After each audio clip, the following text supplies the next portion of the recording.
ਚਾਚਾ ਤੇ ਭਤੀਜਾ ਦੋਨੇ ਬੈਠੇ ਹੋਏ ਸਲਾਹ ਕਰ ਰਹੇ ਨੇ ਤੇ ਦੋਨੇ ਆਪਸ 'ਚ ਗੱਲਾਂ ਕਰ ਰਹੇ ਨੇ। Nowadays, the world is renewed by mobile phones.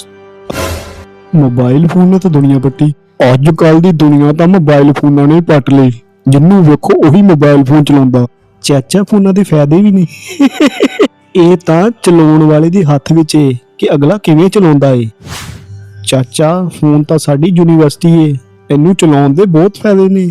ਆਹੋ, ਜਿਹੜਾ ਸਹੀ ਚਲਾਵੇ। ਫੋਨ ਦੀ ਸਹੀ ਵਰਤੋਂ ਕਰਕੇ ਅਸੀਂ ਡਾਕਟਰ ਤੇ ਇੰਜੀਨੀਅਰ ਵੀ ਬਣ ਸਕਦੇ ਆ ਚਾਚਾ। ਆਹੋ, ਪਰ ਦੁਨੀਆ ਇਸ ਨੂੰ ਗਲਤ ਪਾਸੇ ਵੱਲ ਰੀਲਾਂ ਬਣਾਉਣ ਦੇ ਵਿੱਚ ਕਿਉਂ ਵਰਤ ਰਹੀ ਆ? ਕਈ ਲੋਕਾਂ ਨੇ ਤਾਂ ਵਿਊ ਦੇ ਚੱਕਰਾਂ ਦੇ ਵਿੱਚ ਆਪਣਾ ਪਰਿਵਾਰ ਹੀ ਨਚਾਰ ਬਣਾਇਆ ਹੋਇਆ ਏ। ਇਹ ਹਿਸਾਬ ਨਾਲ ਪੰਜਾਬ ਦਾ ਔਖਾ।